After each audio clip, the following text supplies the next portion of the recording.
Coming. You're in for a real treat today. This is a new show to the De Anza Park campus. But before we get started, I want to acknowledge your child's classroom teacher, Miss Metcalf back there, for a wonderful job she's done this year. And also the music teacher and on piano, Miss Hera. And just a quick reminder to silence your cell phones so it doesn't go off during your performance. And now, an amazing performance you are going to enjoy, America's Tall Tales. Welcome to Room 26's spring program, America's Tallest Tales. Sit back, relax, and enjoy the show.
One day, Paul woke up and found out that his best friend, a giant blue ox named Babe, was missing.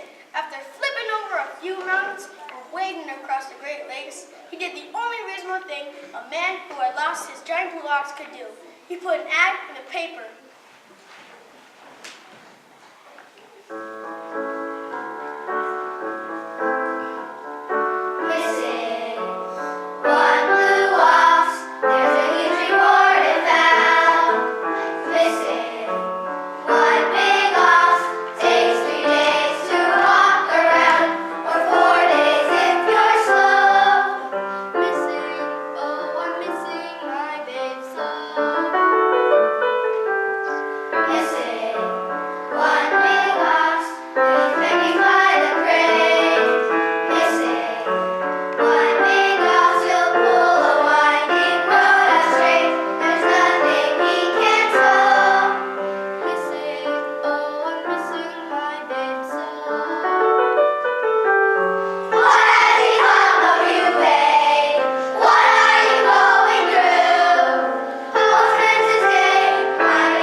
Bess call?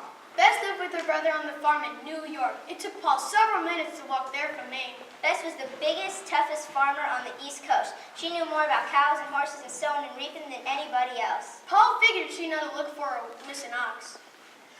Bess, you gotta help me find Babe. I can't. I've got too much to do.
All entitled to a rowdy face.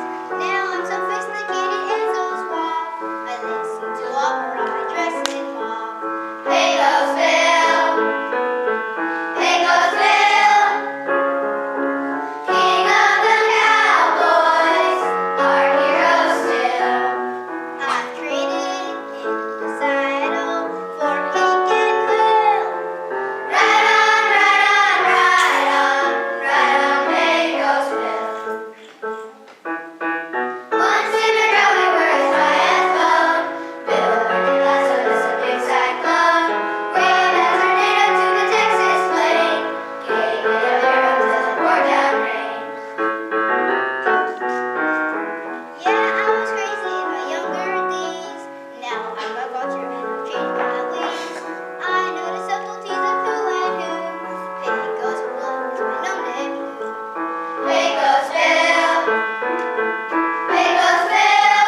find Babe. Yep, Paul and Bess had used up their one good idea.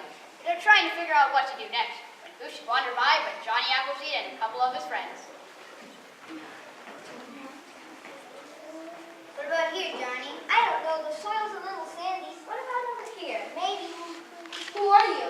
Hello, stranger. I'm Johnny Appleseed. Paula Crumpet, Betty Banana Peel. We're on a mission to beautify America. Everywhere we go, we plant something. What are you planting? Why, proof, of course. Someday I'll be famous. Paula Crumpet, the gal about to get to this great land. Except we're not having much luck. Maybe we got hold of a bad bunch of pigs. Say, I'm sorry to hear that. Any of you seen a giant blue ox? No, can't say we have. We did see something strange. We just came from New Orleans and the entire Mississippi River's gone dry. Dry? Overnight, just like that. Come on, guys, we gotta go try planting something else. You're just jealous. You never did it, prunes. How about a hat? Everybody could use a hat. I wonder how much water they need. Come on, Bess. The only way the Mississippi River could have gone dry is if they break it up.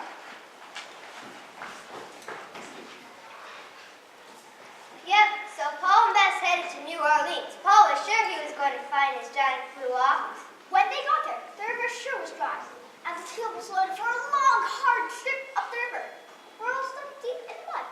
Keel boats, for those of you who are born after the Civil War, were long, flat boats folks used to push, pull, row, and sail up and down the Mississippi. It was mighty tough work. And the strongest, toughest keelboat captain of them all was Annie Christmas.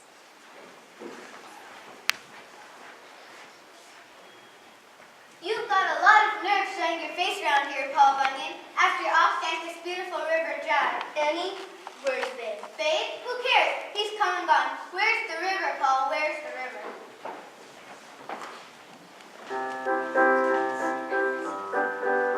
She's Annie Christmas, the keelboat queen, the toughest woman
find some notes? And wouldn't you know it? Who should come wandering by again but John Hamilton?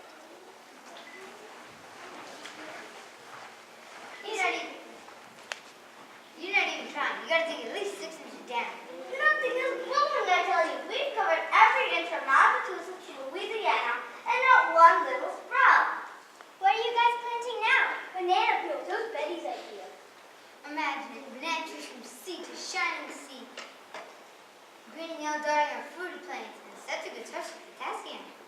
Well, say, Paul, right after you left Pecos Bill, things got even weirder. I mean, he's acting really strange.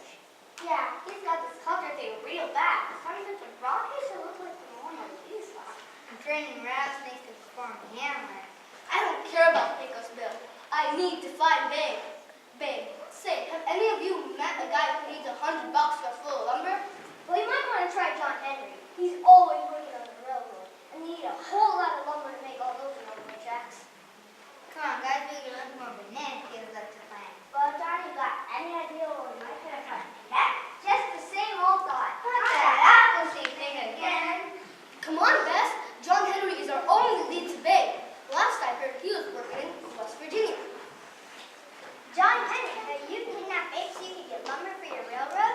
No, I haven't. Until yesterday, I was hoping to carve a tunnel through the mountain for the railroad. Why are you just sitting there? Because somebody stole my hammer, my giant, beautiful hammer. I can't do anything without that hammer.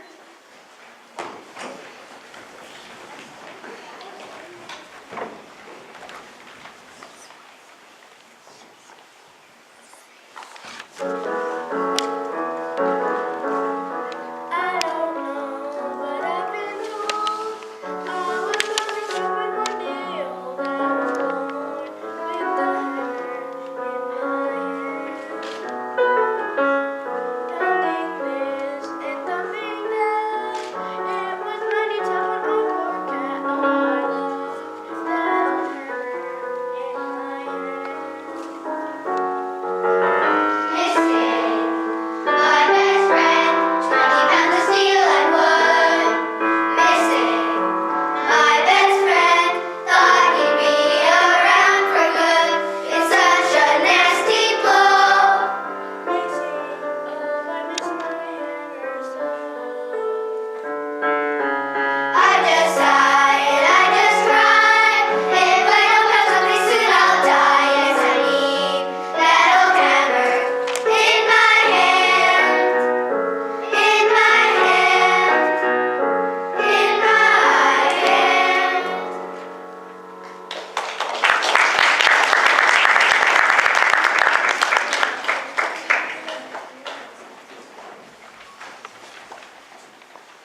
Yep, now it struck Bess as mighty peculiar that John Henry's hammer and Paul's ox disappeared on the same day.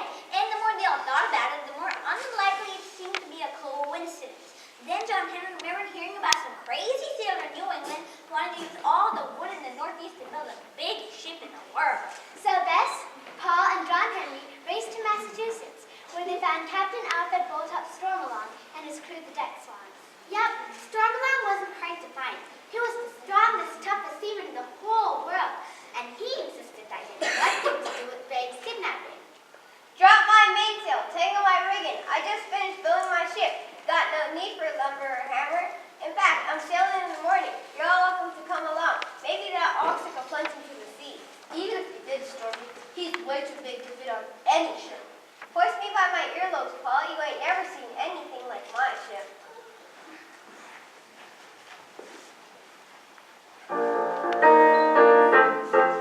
My ship is 20 miles wide. When we leave port, we change the tide. We're about to stir the lands unknown, but each is in its own time zone. A dozen masts that never stop, six but just to see the top. I'll put some hinges on them soon, so they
won this time.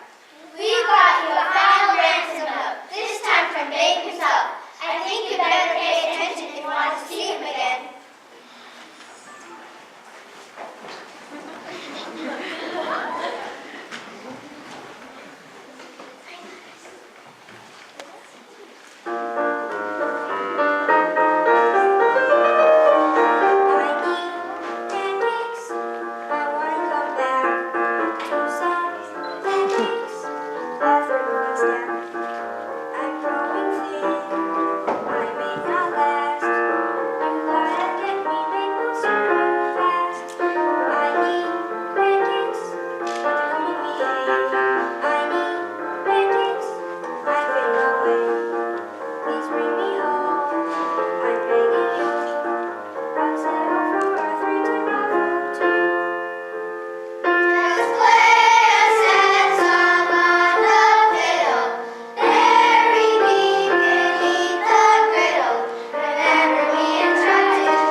Here, I'm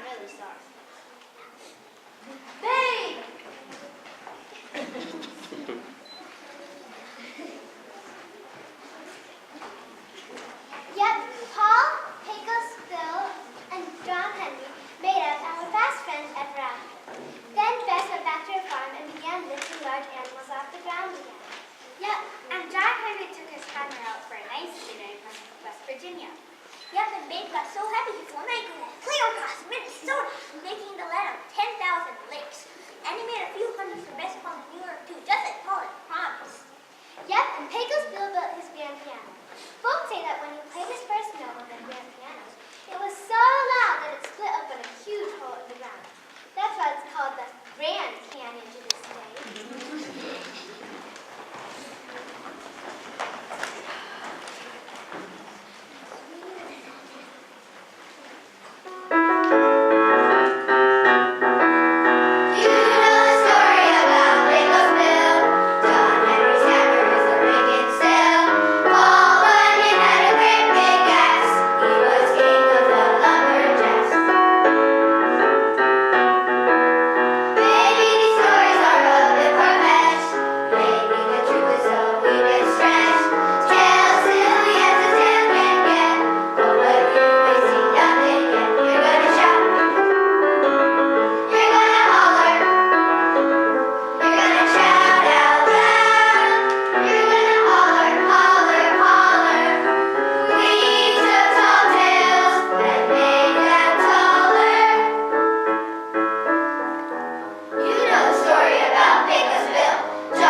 Thank you for coming to Room 26's program. I would like to thank Miss Metcalf and